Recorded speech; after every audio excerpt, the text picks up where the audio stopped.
Hello, everyone, and welcome in once again to this week's edition of IceCats Insider. I'm voice of the IceCats, Tom Callahan, and this one's a little bit different. We're recording this on the road. Actually, this particular interview is even in my hotel room. Mike Ronan joining us here, and Mike, to start things off this week, first of all, let's establish a couple of things. First of all, give everybody your title and your involvement with this IceCats hockey team so we could start from square one. Gotcha. So I'm Mike Ronan. I'm one of the co-owners of the team. Sorry, I lost my train of thought there. Co-owner of the team. I think the acting title I currently have is CEO. Primarily what I do is do my best to grow interaction with fan experience and the actual liaison between the front office and the players on the ice. So helping Nick Graham as a hockey operations director and coach get the things that they need to support the teams on ice. Whereas the other two Kevins take care of the majority of the things that happen inside of the front office for taking care of the team. Now, for those who were at our town hall meeting, they know it was Kevin and Mike sitting up there, and you guys answering a lot of questions. And then I thought it was kind of fun. Everything kept going after we stopped the live stream, and there was still a lot of questions talking about that. But I mean, how important is that for you as whether it's CEO or owner, whatever hat you're wearing, to have that interaction with everybody? To me, it's unbelievably important. Me and the Kevins both look at things maybe differently than a lot of owners of business or some teams do. We look at it as we work for the people of Florence. So we are accountable to them. So I think if they're going to spend their emotions, their energy, their time, and their money with us, they deserve to be at a minimum a part of the conversations that take place in a place where they spend so much of that energy. So it's unbelievably important to us that we, one, make them feel included, but two, we love a lot of the good ideas we've gotten from the community. So we love when the community brings us, as we grow this new thing from the bottom, when they come to us with new thoughts, concerns, ideas that allows us to remedy them, rectify them, or come up with new ideas. So it's fantastic for collaboration, for growing our brand new program. What's interesting, I think about it too, is the fact that when you think about it, what this IceCats team is trying to do is take a lot of the good things from the past, right? And what hockey in the Pee Dee was, 20 years ago when the Pride were a big part of things in the East Coast Hockey League. Obviously, the FPHL is different, but now you're also trying to bring the modern ideas and things that within 20 years, I mean, there's been some progress both on and off the ice. How are you marrying those concepts? Well, I wasn't around 20 years ago for the Pride, so I don't really know how things worked, but That's what the fans are for. They'll tell you. Well, that's what I was going to say. That's what's marrying the old traditions and the new, because myself and the other owners have an idea of what 2025 FPHL hockey looks like, and then we take some of how the Pride existed 20 years ago, and we try to bridge our gap based off of some of the best practices, maybe some of the things that didn't work too well, how we can avoid some of those pitfalls. So it's just trying to bridge them, but it's really important to us that we love the, I was going to say pride, we love the pride that the people of Florence have for the old Pride team. So we're not trying to get rid of it all. We're trying to bring it back to make it come full circle. When you ask the question, it makes me think of the part that's been my favorite thing I've heard of the arena is people coming up to me and saying, when I was a kid, I got to go to my first hockey game with my dad or my mom or insert loved one. And now I get to do that with my kids. Every time someone says it to me, it makes me tear up a little bit. It brings an unbelievable amount of pride because I think back to when my dad took me to my first hockey game and how impactful it was on me. So trying to merge that old love and the new vision together is really important for us. We don't want to lose that in any way, shape, or form. We want to harness it and just try to update it. And for those who might be just joining us, Mike Ronan is our guest right now. Mike, we are going to talk about your background and how you became the person you are today. We're going to do that in the next segment. Sounds good. So right now we're talking about, kind of how things are going. So a learning process, I imagine. Oh, yeah, of course. You guys have probably gone through a lot in a very short period of time. Well, yeah, absolutely. So as everyone's maybe followed, so neither me nor either of the other Kevins have ever owned any professional sports franchise at all. We're all just hockey fans, played our entire lives. We've all owned other businesses. But this was born out of just passion for the game. And then when you meet the people of Florence, now it went from initially this selfish, I want to own a hockey team, to meeting those people who think, man, I need to make the best possible product for these people because they deserve it. But yeah, there's tons of learning curves. We make mistakes every single day, do something the wrong way every single day. But we're learning, we're growing, and I hang my hat on, at least we'll acknowledge those are mistakes, and we constantly strive to be better tomorrow than we were the day before. And I think that's going to be successful in the long run. Don't always know what we're doing, but if we make decisions for what we believe is the right reason to do something, we won't go wrong. You know, it's funny because I obviously also hear a lot from the fans, and they talk about, and I do hear the generational stories and things like that. It's unique at this level, and I think today's ECHL is not quite the same, but here the fan interaction with the players is high, and it seems like it's constant. It's one of the things that every player will tell me almost every time I see them, because I don't live in Florence, so sometimes I miss a couple games. Every time I come back, and especially the newer guys, Mike, we get treated like NHL players. They're signing people's phone cases. They're taking videos for people everywhere they go, and the players absolutely love it. Even some of our newer additions, obviously we've added X and Della Savita and Gilbert and those guys over the last few weeks, and they come with me like, Mike, I've played all over my career. I've been here 1 week, and this is the best place I've ever lived. I've ever played. And that's not because of me. I wish it was, but it's because of the amazing fan interaction and love that they're feeling. And that's evident then when we broke a league record the other night with almost 8,000 people coming to watch our game. It's crazy to see this team break a record, then break a record, then break a record with attendance. Like, it just keeps going up right now. It's unbelievable. The love that Florence has for hockey, I don't think anyone cares what level or letters you put next to the game. Just the love for hockey in that area. I think it's more than hockey now. I talk about it out loud. I think it's the community, because every single time I'm there, I get something along the lines of, I just bought season tickets. Can you explain to me what icing is? And I love that people that aren't necessarily hockey fans are becoming hockey fans, and it's not necessarily because of the game, but I think it's the game, the excitement, the community, all of it around it in that area. It's just unbelievable. That's the other thing too, and I know that creeps into what I do, is trying to do the teaching.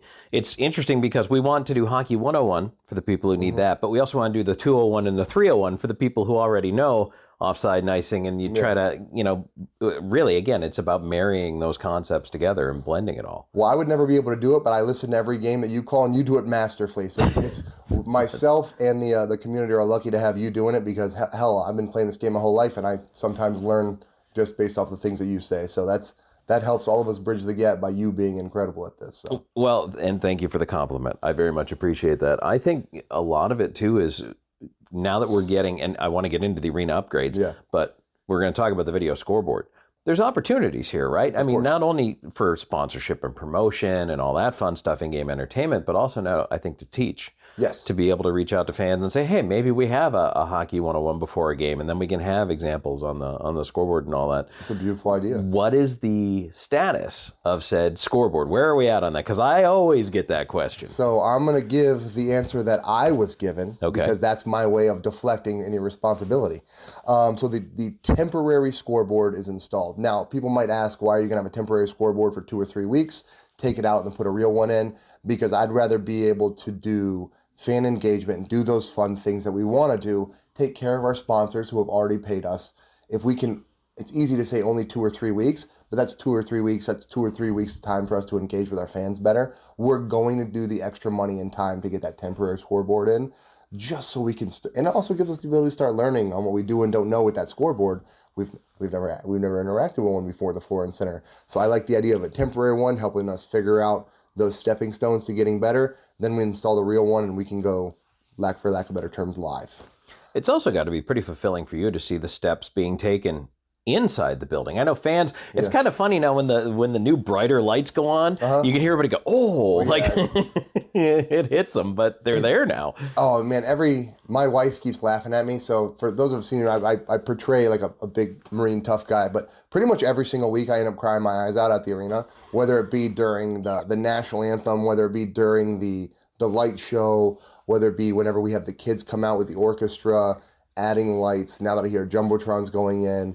As it just keeps getting bigger and bigger, and like I could tear up now, as it keeps growing into this thing, it brings me an immense amount of pride, especially because every time something like that, somebody comes up and says thank you to me or the Kevins, which means the world, but I'm so appreciative of them back. And things like the growing men's league.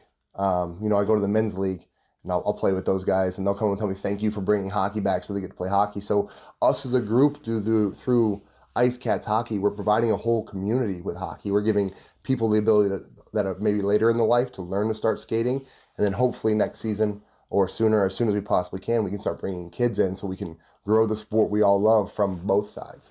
So it's super exciting for me. That is actually a question I wanted to get to, because I know that there were some parents who were asking, not only at the town hall, but I'm sure you get the question all the time. Yeah. How can my 8-year-old learn to skate? And some parents do drive to Columbia. Of course. You know, they have youth hockey there. But I mean, what is the vision for the future to bring youth hockey and grow it in Florence? So there's a lot of unknowns with youth hockey in Florence for me. One, because I've never started a youth hockey program. All we have said is we want to make sure we do it the right way, which may cause it to be a little bit longer, because when it's stuff like this, frankly, and the Kevins have a tendency to want to delay to make sure the foundation for that is built properly. Because the last thing in the world I want to do is, I think I said it at the town hall, was announce we're bringing youth hockey program and then get children excited, and then it get delayed a month, delayed 2 months. I would much rather, and I know it's difficult because the kids are at home asking parents to play hockey, and I would much rather say it's all set up. I have a league director. I've got ice times. I've got all these things set. Because the vision for me, the vision for me is to grow that completely. So I need to get with representatives to buy 20, 30 sets of youth equipment, because one of the biggest barriers of entries for our sport is the initial cost. A lot of kids try it, they don't like it, and then parents spend hundreds of thousands of dollars. We don't like that program, especially, Tom, poor goalies' parents. Yes. So we want to be able to have 20 or 30 sets of equipment for the kids to be able to try. We want to be able to have 5, 6, 8 sets of goalie equipment so that the kids can switch out. So that way we can help reduce that barrier of entry. In addition, this is our first year as a hockey team, so we are working with our partner, the city. Now, the city has also used that arena for 20 years for things that weren't hockey.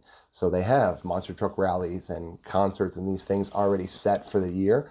It makes it difficult to try to shoehorn a hockey program in there without somebody feeling it at the end. And my worry is that those difficulties and frustrations would fall on the parents and kids, and that would be unacceptable to us. So at the end, during the off-season discussions, we talked to the arena about schedulings.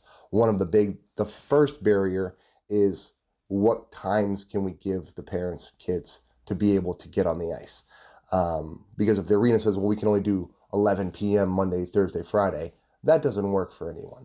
So we have to work with our partners in the arena to build out an appropriate schedule. Once I can get that schedule, then I can bring in someone that's ran a youth program before, get it initiated, start dates, start appropriate signups, insurance, things like that. And then we can market it and grow it from there.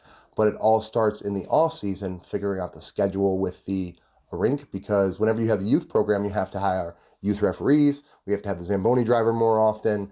You have to, because it is a huge arena, we have to control entry somehow. So we have to work with the city about getting staff to be able to control entry. So there's a lot of small, fine parts that go into it that you might not think about, but do unfortunately take a little bit of time to get established. And I'd be lying if I said I was spending all of my time right now working on a youth program. I'd love to, but my current priority kind of has to be making sure that the IceCats, we get all of the kinks hammered out for those games to run well, because that's what's going to allow us the ability to pay these bills. And there's probably a lot of people out there who don't even realize everything you just listed out. And then it's like, hey, where do I go if I want to roll a tape or to buy a stick or get my skate sharpened? Like all these ancillary things that go along with it. You've got to figure out all the logistics. Yeah, absolutely. That's a huge part of it. We've actually, without peeking too far behind the curtain, we've actually talked to some people that are in the process of considering trying to figure out how to put a pro shop or hockey store in the greater Florence area. Because you're right, when you play hockey, there's an expense to it. You need to get skate sharpened. That needs to be sometimes once, twice a week. You need to get sticks. You need to get tape. Especially if you have a kids program and your kid wants to be in it, you have to buy equipment every 6, 7, 8 months because kids grow so quickly. That's difficult to do 3, 4 hours away. So all of those things get factored in to be able to set up. And I could be wrong, but for me, it's important to have those facilities and everything's established. That way, the day everyone walks in, any question they have can be answered with go here, go there, as opposed to wait, I hadn't thought about that. Yeah, that's certainly, all that goes into it, even for men's league, trying to make sure you have all that ironed out. And so I can appreciate the thought that goes into that. And again, so we're talking at bare minimum next year. Absolutely. I would love it in my heart because I see these kids. I feel like some of the kids at the arena, like I know a lot of them by name now because they see me and I'm starting to love them and I want them to be on the ice. But yeah, it's the most difficult part to set it up is ice times, because ice isn't like a basketball court. It does take a lot of maintenance and care to be able to get timing. And with the events that they have booked for the rest of the year, there's just no room where we could add kids events. We would have to do it in the off season to build those times in, so that way we can build everything around that.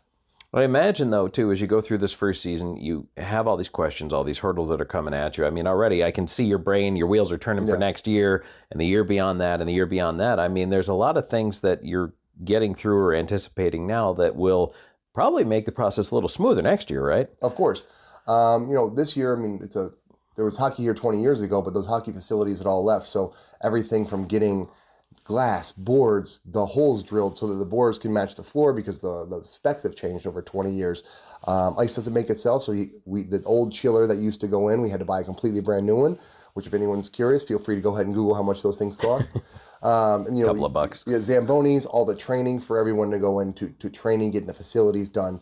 So it's we're getting it set up, and then we're figuring out what those flaws are. And so now we're having to plan. One of our business philosophies, if you're planning for tomorrow, you've already failed. You need to plan for a year from now, today, to walk into it. So we're trying to plan from a year from now, while also still, I mean, we've only been a team for 3 months now. So we're building our roster, figuring out what our team identity is trying to be. We're, building systems and programs internally. We're getting the players the things that they needed that we didn't know we might necessarily need for a pro hockey program.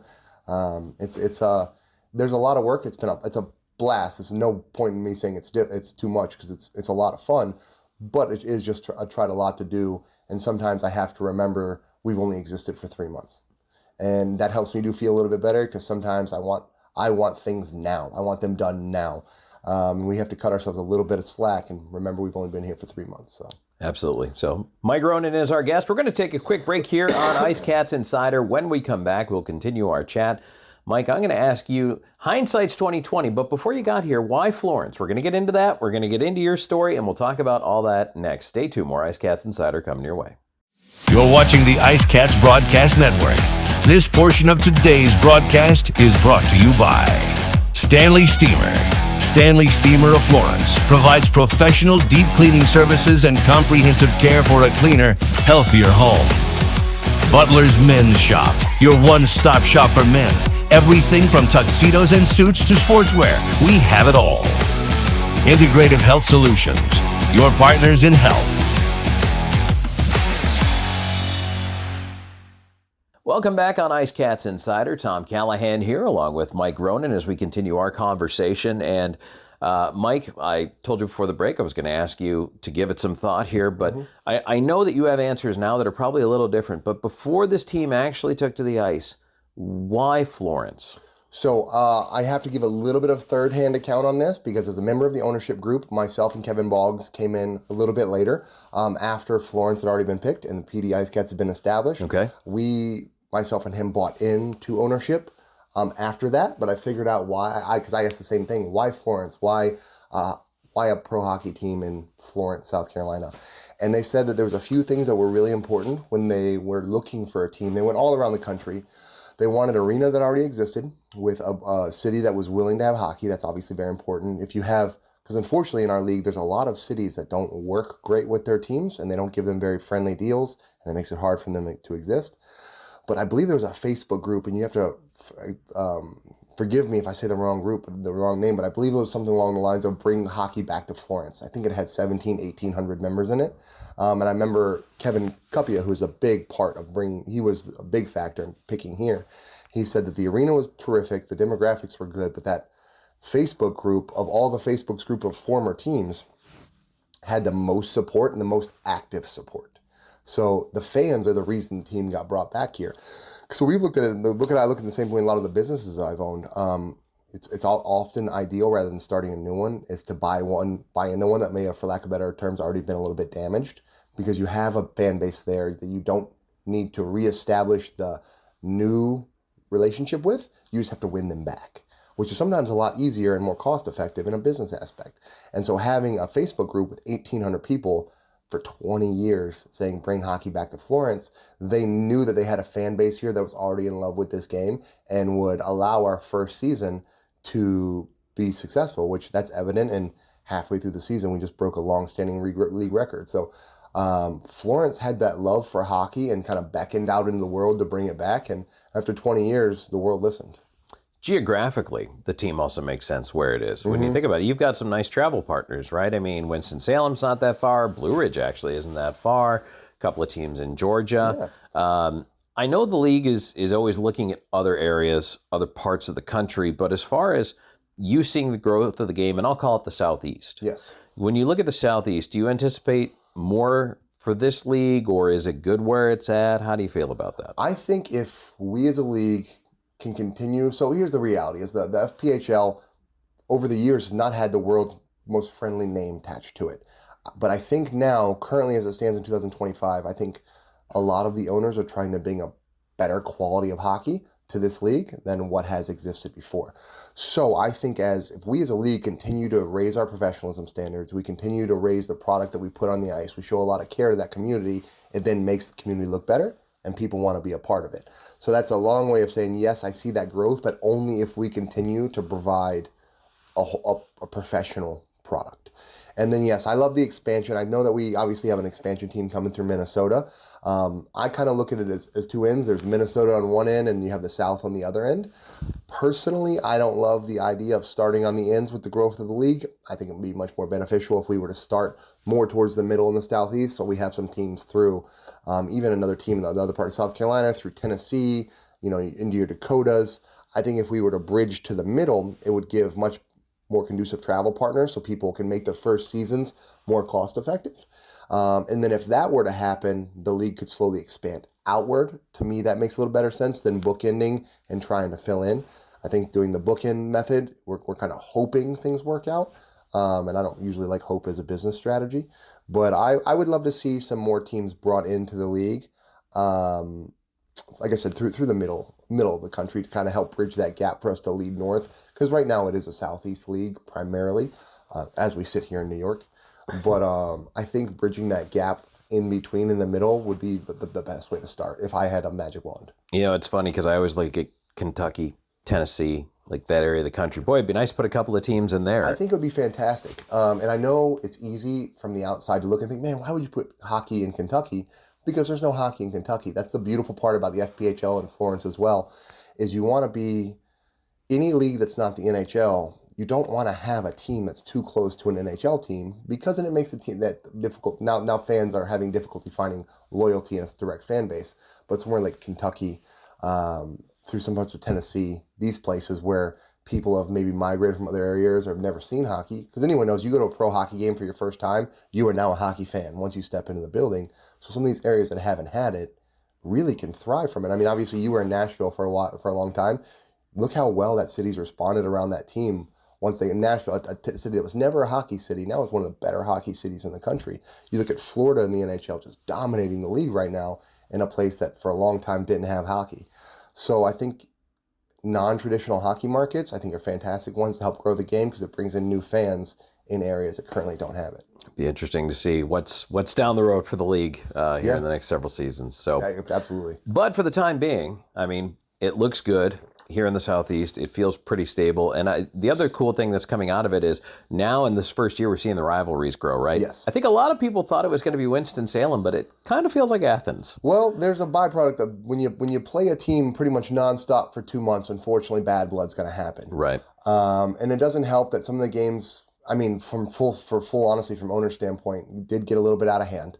You can look very specifically at that hit that Dom put on that I unfortunately can't remember his name. Paralat, I believe is how you say his name. I sorry if I said that wrong. That he got hospitalized. He's thankfully just now coming back. But it was a bad look for our team. The young man got really hurt. We're so thankful he's okay. But when that type of stuff happens, and then you play that same team 8 times almost in a row, bad blood spews over. So it does help. It's good for us as a growing program to have a rivalry with a team like Athens, because they are a top-tier team. They have a fantastic program, amazing ownership, great players, really great buy-in from their arena, fantastic fans. They're the furthest thing in the world from a pushover. It's a very hard team to play against, which really helped us learn where we needed to grow very quickly. And had we played teams that maybe aren't as competitive as Athens, I don't think we would be as far in our growth as a team as we are. So I'm very thankful for that rivalry, but yes, it is unexpected. And it's cool to see fans travel, right? Of course. I mean, you see the visiting fans in the building, that's great. And then, of course, you get to see our fans are starting to travel now. We got fans here. We do. We have like a whole section of fans here. I was super appreciative of them. I mean, we made the trip up. I don't want to say we had to because, you know, it's for hockey. It's a fun game. But we had to come here. And we had people willingly make the trip from South Carolina and other places to come watch the team here. And again, it'll make me cry again. I love the love, and I love that people are becoming so, I can't think of the word, but just so attached to the team and to the group and to the boys that they're just exuding love. And myself and the players, they feel it immensely. So those that travel or don't travel, comment on Facebook groups. Trust me, every member of the ownership group and pretty much every member of the team reads every single IceCats Nation post, every post everywhere. That love is felt by everyone in that locker room. And it's one of the most important factors for us to continue doing the things that we do. But from just me speaking to the fans, y'all being the way you are, the energy we had in that building, it's what's going to allow us to have a team here for a very long time. And I was talking to Coach yesterday about this exact thing about the fans. Because at the end of the season, sometimes players retire, they leave. He's like, man, if we keep having this fantastic of fans, recruiting for me is going to be real easy in the offseason. So if our recruiting methods are easy in the offseason, that's primarily because of our fan interaction with our players, because everybody here, as soon as they get here, all they speak about is how amazing they're treated from our fans, from our booster club. It's really incredible to watch the fan support already. One of the other interesting things, too, you bring it up. I mean, you talked about the support that was there to bring hockey back to Pee Dee on Facebook. Obviously, there's a very strong IceCats Nation presence.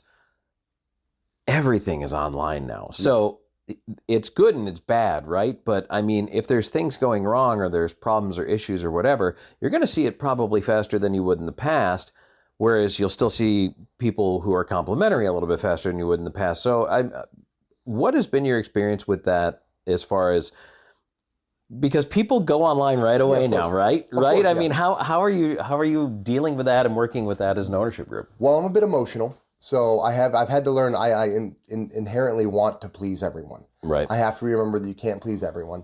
But what I've learned is the speediness and accessibility at social media sometimes allows me to look at the team or the games with my blinders off. So, like last night, I thought it was a fantastic game. I thought the boys played really well. That Bingham team's just an incredible team who we can't make mistakes against because they'll capitalize on them. And sometimes you wonder, am I wrong? Did the boys look flat? Was passing bad? And then you go to social media and you see 25 people say the same thing. Guys fought hard, couple bad breaks. Some people might not have liked some of the missed calls. A bad power play, but overall the boys are really in it. We are proud of them. When you see 25 text messages like that, you think to yourself, you know what? We're on the right track here. Conversely, if I turn it on, I think, you know what? I think the boys were okay, but I watched it from ice level, and then I see 50 things about passing looking flat, or guys not looking, or the energy not being good, or not being very physical. I'm not saying we make any adjustments based off those type of things, but it is sometimes good to help us remember of the framing of what our fans are seeing, because when myself and Coach and Nick are on the bench on ice, we can't see everything. So it's sometimes nice to bridge what we see and didn't see. It's also hilarious a lot of the time. Yeah. But I love looking at it. The things I like the most are the instant feedback of what did the fans think of the product we put together today. And I just love the learning, the amount of people that will go on and say, hey, this happened. Can someone explain it to me? And then inevitably you'll get 25 people explaining it with 24 different answers. But I still like that everyone's engaging. Absolutely. Mike Ronan is our guest. We're on IceCats Insider here this week, and right now we're hanging out in Binghamton ahead of whatever this winter storm is going to turn out to be, Mike. So we'll see. Yeah. We'll see how this is going to pan out. But when little things like this come up, the ownership group, I mean, you end up at least extending for the possibility of maybe the team's going to be here a couple extra days. I will be upfront and telling you not everybody does this. Yeah. There will be some groups that would say, get in the bus Saturday night and you got to shoot back down out of town. You guys, that's not the way you're treating things here. Was that a consensus between everybody? Is it just something that's developing as far as an attitude towards the team? Where did that come from? Well, like you said, we're one of the only teams that will go up a day early, and sometimes 2 days early to allow the boys the time. A lot of teams will go up the day of games. Just for anyone, that's a cost-saving measure. Because if you go up a day early, you have to pay for a bus for additional day, you have to pay for rooms. Some people get there the day of. It just stems back to, it's not something we've ever talked about. It stems back to the thing I said earlier, when you do the right things for the right reasons, because it's the right thing to do. Yes, there's a higher cost involved in it, but it's the right thing to do to allow everyone to get there, to rest, to allow their bodies before they play a professional hockey game. I know I wouldn't want to get off a 12-hour bus and then play hockey 4 hours later. You're setting everyone up for failure, you're setting them up for injuries, things like that.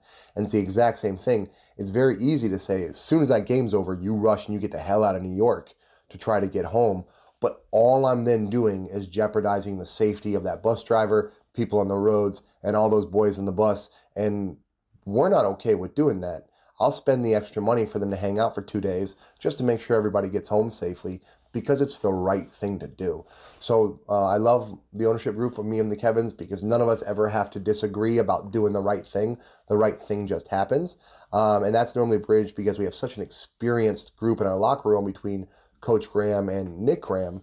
Those two guys are incredible. And they're the first to tell us what they think is best for that team. And we always know if they say it's best, one, we default to them because we trust them immensely. But it's just the right thing to do to take care. It's yes, it's expensive, but I'd rather spend the money and have the plan and everyone feel safe and no one drive home during a snow apocalypse. So it's not something we talk about. It's just something that we've all decided early on, that we're going to do the right thing all the time because it's the right thing to do as best we can. Interesting too, because that carries forward. You talked earlier about recruiting, and especially at a level like this, what matters, I think, to a lot of players, or their network, if you will, because this is all networking in a lot of ways. But when the word gets out that, hey, this is a place that is doing those things the right way, that makes a difference. We get, without exaggeration, 10 to 20 calls a week from players in our league, from other leagues, from up to the ECHL, about, I hear you guys are treating people really right there. What would it take for me to come?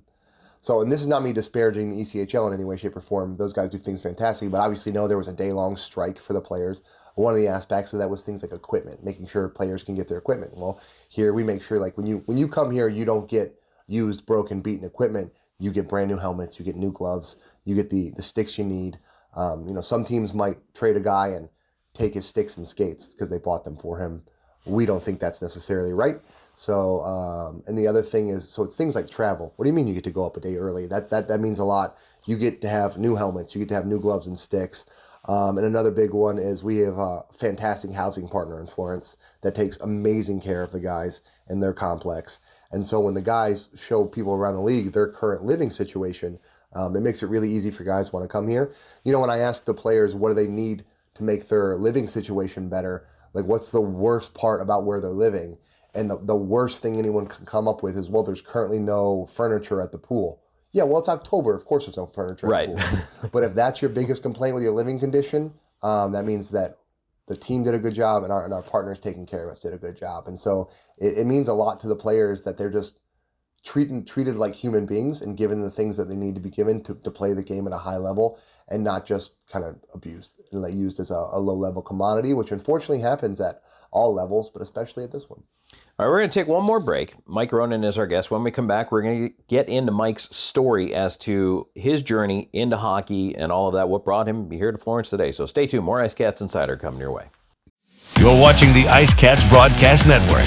This portion of today's broadcast is brought to you by Evening Shade Incorporated. Trusted team with over 2 decades of experience. Borgett Distilling Company. Revolutionize your spirit. The law office of W. James Hoffmeyer, serving South Carolina since 1992. Kimbrell's Furniture, affordable home furnishings. Welcome back here on IceCats Insider. Tom Callahan here with you, joined by Mike Ronan, and we're going to do one more segment here. Mike, this is where we're gonna burrow into you a little bit for fans. And I know you've told your story a couple of times, but probably not everybody's heard it and understands your background, where you come from. So wherever you want to start the Mike Ronan story, where does it begin? All right. Well, it can be a little bit complicated, but I'll start actually in South Carolina. So I grew up in North Charleston, South Carolina, for about 6 years of my life. I didn't have what I would refer to as the world's best childhood. My mom kidnapped me when I was a kid. She took me from my dad So we lived in kind of on the run, spending the entire time in North Charleston, South Carolina. Went to school at Goodwin Elementary, which anybody that's familiar with that area knows it's not the world's greatest way to grow up. So it's important because I ended up growing up in a way that maybe led to me doing some things that a 6, 7, 8, 9-year-old 10 shouldn't do and have to see. When I was 11, my dad finally found me back. My mom got institutionalized, and I went to go live with my dad in Michigan. Based off how I grew up a pretty angry kid. I was getting in a lot of trouble. So when I was 11, almost 12, my dad looked at me. We were watching a Red Wings game. And he said, Mike, would you like to try hockey? And I said, not really. And he said, well, I think it'd be good. We got to get some of that anger out of you, bud. I was going to therapy and just wasn't working. And so my dad, 3 days later, I was in my first hockey game. It was atrocious. I'd never learned to skate anything, but I fell in love with it. So I went every day. I still think back to just sitting in the rink and playing and look at my dad sitting in the stands and cheering me on and tell me to move my feet or tell me to play hockey and stop trying to punch people. And he was at but when I was 16, my dad died in a car accident. So and my mom she took her own life shortly after that. So at 16, all I had left was my grandmother and hockey. That was my whole family. So when my dad died, the day of his wake, I had a hockey game, and at his funeral was all my hockey friends. And the next day, when I felt like I didn't have anything left, all I had was hockey. So that locker room was my family for a really long time. It kept me out of trouble. It kept me sane. It's a big reason why I'm alive today is because my dad asked me if I wanted to play hockey. It meant the world to me. Fast forward, 23 years old, I joined the Marine Corps. My dad was in the Navy. His dad was in the Army. I felt immense pride for my country my entire life. Kind of looked at it, if someone wanted to hurt people we love, I was going to be a brick in the wall they were going to have to tear down to get to it. But hilariously, I ended up getting the least aggressive job in the world of the Marine Corps. I was a communications electronics technician, which meant I was supposed to fix satellites. Paperwork error happened. I got accidentally sent to 1st Battalion 6 Marines, which is an infantry unit. And I ended up doing 2 combat deployments with them. So one in 2012, one in 2013, totally about 18 months. So we went to Afghanistan, we went to Iraq, we went to Syria, all those good places. I got out in 2015, ended up spending about a year homeless. Wasn't in a fantastic mental space. My time in the Marine Corps, I dealt with some injuries, so I have a traumatic brain injury, and I deal with post-traumatic stress disorder and a few other disorders that come from time in the military. So I was homeless. I met Olivia, which is my now wife. She knew I needed really bad treatment, so she took a year and a half off from me. I got treatment for a year and a half while she worked 3 full-time jobs for me to be able to get treatment, because she's a better human being than all of us. So she took care of me and is better than I ever deserved as a wife or a person around me. But she, while I was dealing with brain injury problems, there was a 6-month period I couldn't talk. She had to cut my food for me and feed me and these type of things. She put my shoes on me for almost a year because of my back injury. So I'm going to get off talking about my wife, but sorry, it's important to me. But in that, I looked at her one day, and as I was coming back, and I said, I don't know how, but one day I'm going to pay you back for all of what you've done for me, which led to us eventually owning our own melting pot restaurants. If anybody's familiar with the melting pot, I used to be owner of 4 of those. Okay. The reason I got the melting pot is my wife's favorite restaurant, and we were driving by an empty restaurant where Max and Irma's had closed in Michigan, and she said, someone should put a melting pot there because it'd be, and then she said it would be really cool to own a melting pot because it'd be cool to have cheese whenever you want. And, I agree. Yeah. And in that moment, I looked at her and I said, I don't know how, but I'm going to find a way to buy you a melting pot. It took me about a year and a half of planning and figuring out and convincing someone to give me money that never should have let me borrow money. But we were able to buy our first melting pot in August of 2020 during COVID. And then we bought a second one that was also already closed during COVID. So both of them I bought during COVID were closed due to COVID restrictions. So I don't make great decisions, Tom. So I bought 2 restaurants that were closed in COVID, worked those for a few years. 2 led to 3, 3 led to 4. And then we decided we didn't really want to be in the restaurant industry, business too much more. I unfortunately had a really bad health problem November 2024. I had double kidney failure, and I ended up in the ICU for 17 days. I got told January of 25 that I had a month and a half to live because my kidney failure was proceeding so quickly. I had gotten a bacterial infection, and they just couldn't stop. So we thought I was going to die, so we sold the restaurants. Fortunately, through fantastic medical intervention and just luck, we were able to stop some of that bacteria before I died. So that ended up being good. So I'm on medication for it, but I'm able to live a relatively normal life now. But it led to us with being no restaurants and figuring out what we wanted to do. So I sold the restaurants. I looked at my wife, who was 29 at the time, and I said, well, what do you want to do? You're 29, you can retire. And her response was she wanted to join the Marine Corps. So she wanted to serve. I was in the military. She wanted to serve. She wanted to take care of Marines. So she's active duty in the Marine Corps right now, which left me all alone for 10 weeks, which during that time frame, I got the opportunity to buy a hockey team, and I was left unattended, so I did. That's how it happened. So that's a pretty abbreviated version of a lot of things, but I think we might have hit some of the nuts and bolts of how we got here. That's amazing. So lesson number one that I take away from that is don't leave Mike unattended with free access to the bank. She expected, her exact words were, I 100% expected you to buy a car. A hockey team was a bit of surprise. So you left me alone for a long time. Yeah, so. That's, well, and here you are. But so, Mike, I guess one of the immediate question that comes to mind is, obviously as a guy who's been through a lot, when you look at problems or challenges that you face now, like what have you learned from everything you've been through? How has it changed your thought process? I've learned that, so I don't really, I deal with challenges and problems, but I've had, I've been fortunately unfortunate. I've dealt with nothing but horror and trauma since I was 5 years old, So I'm pretty good at dealing with those challenges. What I've realized is that every time there's something negative, it gives the opportunity for a positive. All that difficulty has taught me a lot of empathy. It's taught me a lot about treating people the right way. It's taught me a lot about caring for others, because you never know what other people are going through because things are difficult. So, a lot of people might look at someone being upset or frustrated or having a difficulty with your business as an issue. I don't. I love when people have difficulties or there's a problem or something's wrong, because now I can fix it. So it's just kind of reframed that there's no such thing as a bad day. There's just bad moments that I have the ability to make right. One of the best ways that I put, you think of challenges and difficulties. I had a therapist say it to me one time, and it meant the world to me. He said, Mike, right now it kind of feels like you're up against a wall. And that's what any challenge we face, whether it be in life or business or personally, you're up against a wall. And he said, now I want you to do me a favor, mentally in your mind, turn around and imagine there's a road behind you and look at all the walls. Some are small, some are big, some are huge. But you were able to get over them, and you're standing here now. So this challenge, this problem is just another wall to get over that's just going to be in the rear view soon. So just get over the damn wall. And now I do my best to do that just by, I can say it over and over again, but by doing the right things for the right reasons, you'll get through those problems and you'll have less of them, because you didn't make selfish, short-sighted decisions. You just did what was right. So it's a long way of saying it's just made me not really worry too much about problems. It's made me just excited to be living and a part of life and doing things I enjoy. I'm very fortunate that if my problems come from dealing with the hockey team that I'm part owner of, then I don't have any problems. Life's really good. That's it. I mean, we're talking about just a year ago.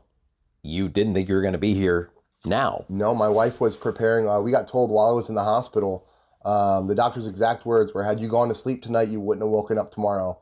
And we don't know what's wrong with you. So my wife was having to prepare my final documents because we didn't know if I was going to make it through the night. And I would be lying if that was one of the only times in the last 10 years that I was dying. So it's just nice to be alive. It's nice to be surrounded by such incredible people. Like I said, I have a wife that I don't deserve. I'm fortunate I have business partners that are incredible. I get to play part owner in a city of fans that love this team and love the product. I get to be around unbelievable professionals like yourself every single day.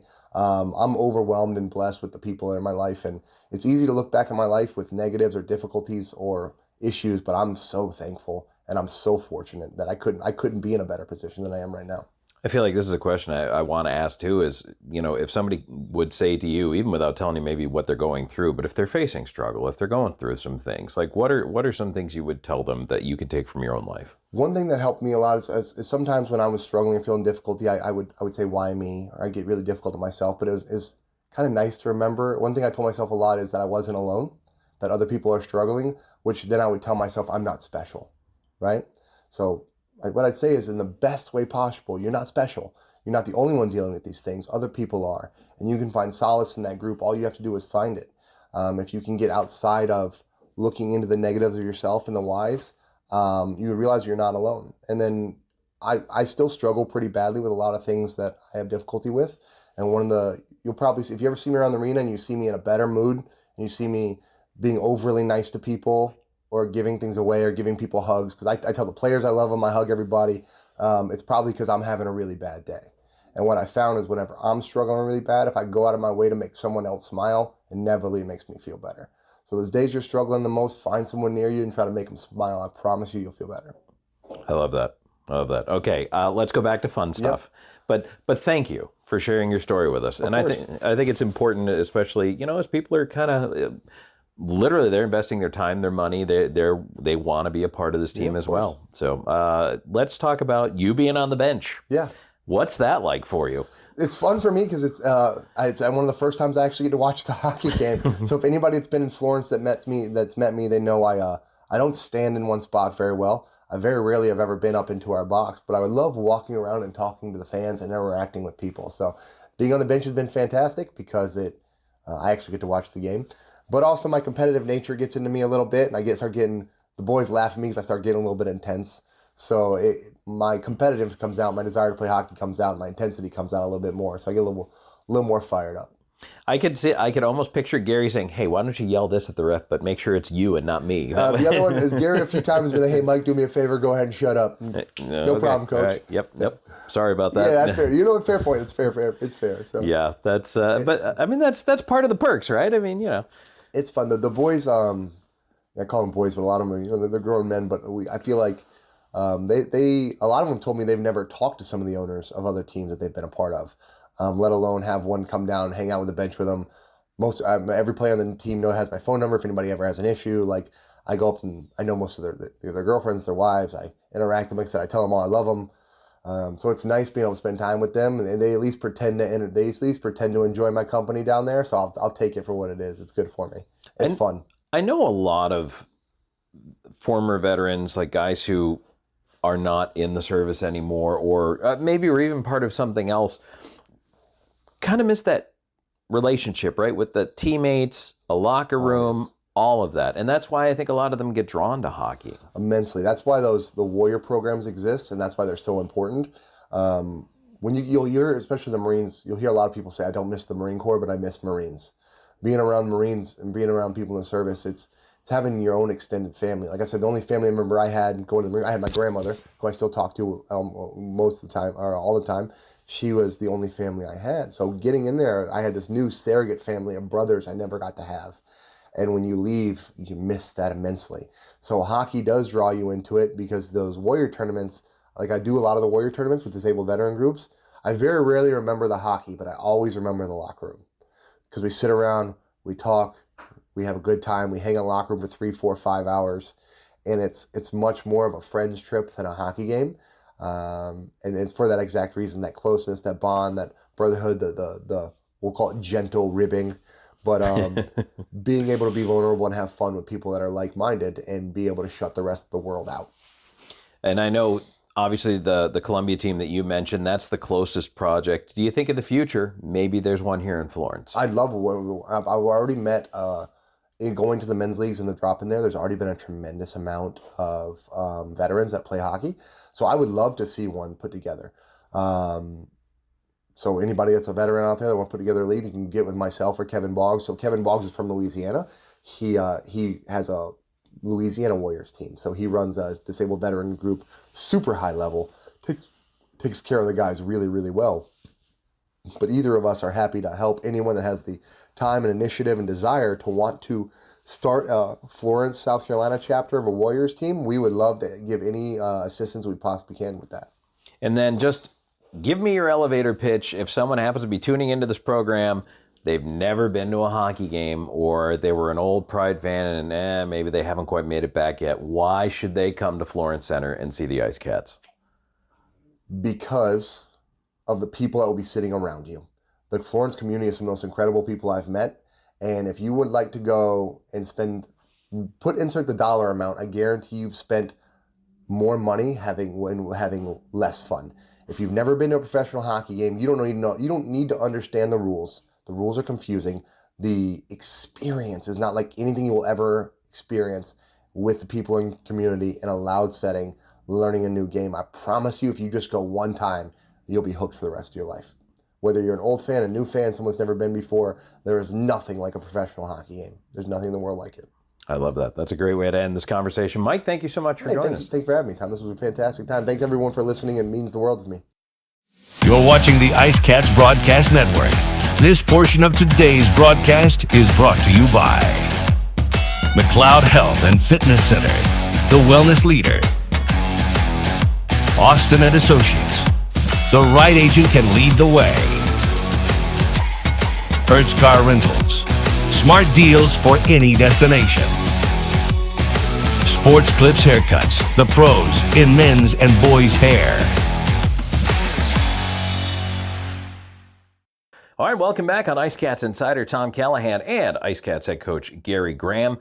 Gary, where do we start? Snowmageddon? What a weekend this was. This is kind of crazy, huh? I mean, but you go into Athens, you get a huge win, then you end up not playing on Saturday. Before we talk about postponements and all that fun stuff, we got to talk about Friday night's game.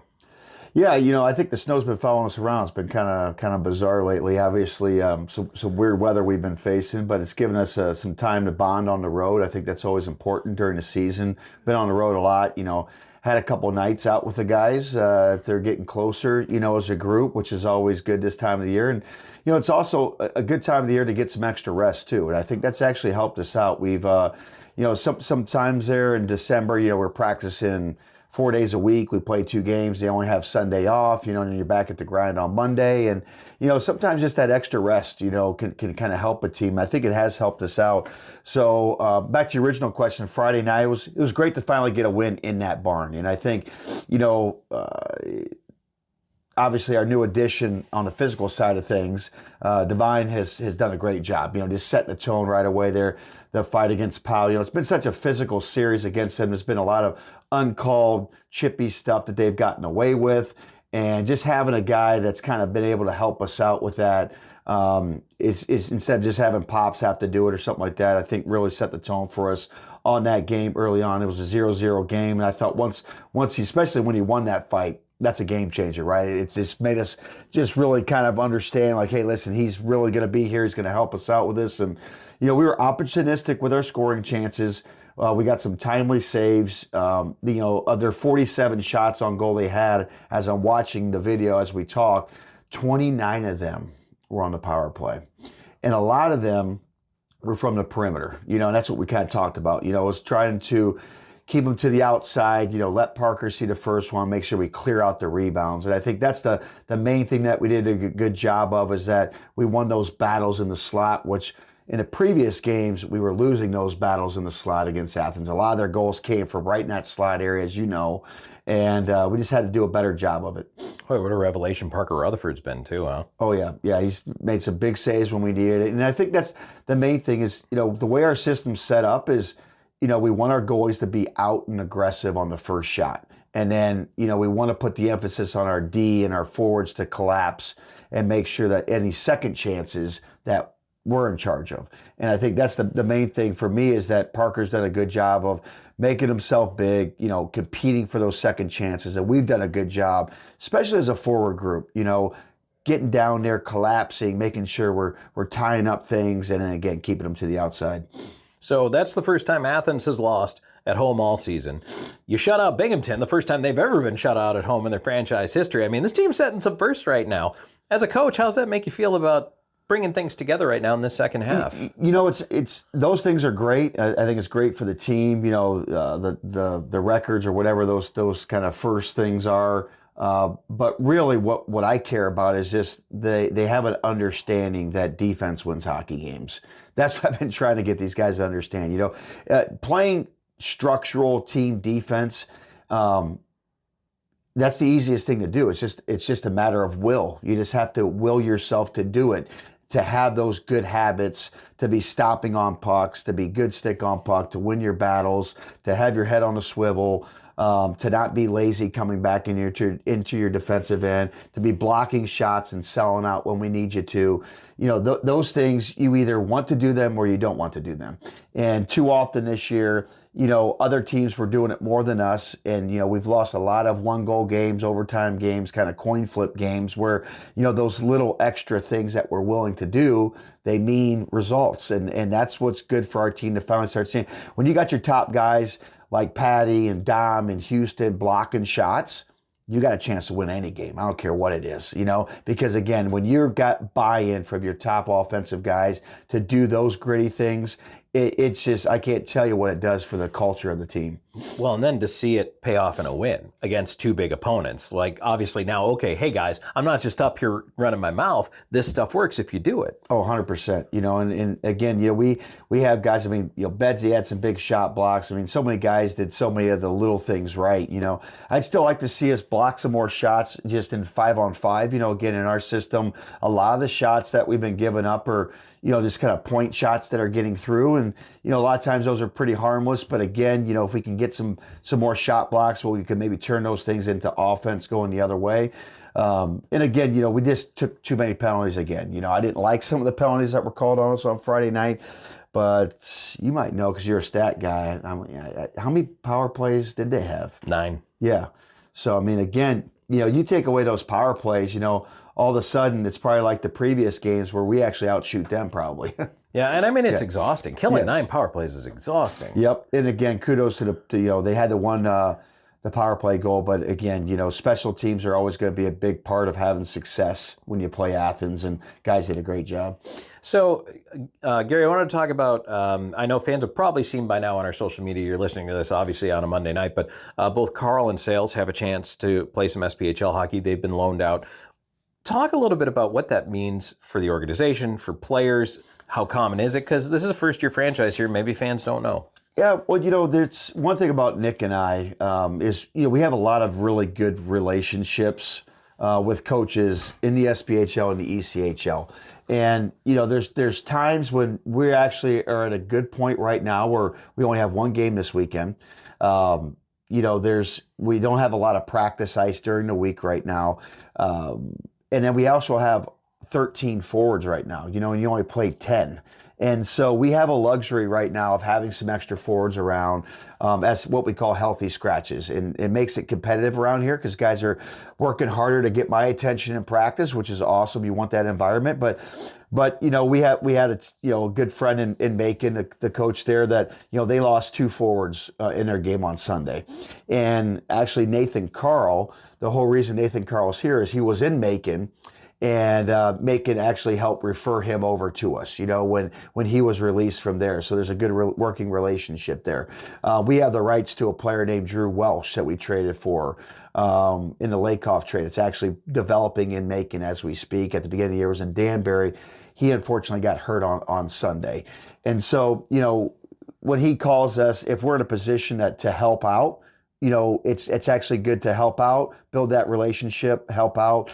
And then the same thing with Fayetteville. Of course, we're very close, an hour and 20 minutes away from them. We're going up there to practice tomorrow. We're going to be practicing in their rink some other times this month. They're taking care of us, letting us use their rink for free, which is awesome. Saves the team money. So, we have the ability, you'll see, to re-sign Sean Kuhn. We have enough goalies basically right now to make this thing happen. We only have one game this weekend, which of course Parker has the net right now as the number 1 guy, so he'll be playing. So it's a good chance for Matty Sales to go and get some shots and just get a chance to develop that way. And it's funny, you tell people, hey, it is a lot of networking at this level. It's word of mouth. And don't think that the guys in the room don't talk to one another and their buddies playing in other places too. 100%. We actually know some of those guys in Fayetteville. I had, Dabrowski, I had Wiesner, I had Ryan Kenny, all Pensacola guys. And, again, Sharkey over there, the coach there, is a good buddy of mine. So, we're close. And, the one thing is, when they start getting close to maybe letting go guys in training camp, or they get leads and referrals on players that maybe they don't have room for, hey, they'll give me a call. Hey, listen, maybe, I don't know if you got this lead from this agent, but this kid's looking, So that's the whole thing about, you want to build relationships where we're competing league to league for sure. However, there's also ways for us to kind of build relationships with these coaches where we can help each other out and create win-win scenarios. All right. Well, Gary, I know it's a short version of you and I chatting this week, but I appreciate you joining us, and good luck this weekend in Columbus. That was the easiest coaching show of my career. Thanks, oh, my Tom. goodness. It's fantastic. All right. Well, that's going to do it for IceCats Insider. We appreciate you joining us, and we will catch up with you guys, of course, in Columbus. Only one game this weekend against the River Dragons, and then back home for that huge homestand February 13th, 14th, and 15th. Come on out and join us. Email us tickets at pdprohockey.com, and we look forward to seeing you guys out there. All right, thanks for joining us, everybody. This is Tom Callahan saying good night. You're watching the IceCats Broadcast Network. This portion of today's broadcast is brought to you by Margarita's Mexican Restaurant, where every dish is a celebration of taste. Tomlinson Sales. Get your Pee Dee IceCat apparel here. 7 locations to serve you. Something to Remember Wedding Productions. 2 decades of love stories, beautifully told. And the official videographic designer for the Pee Dee IceCats.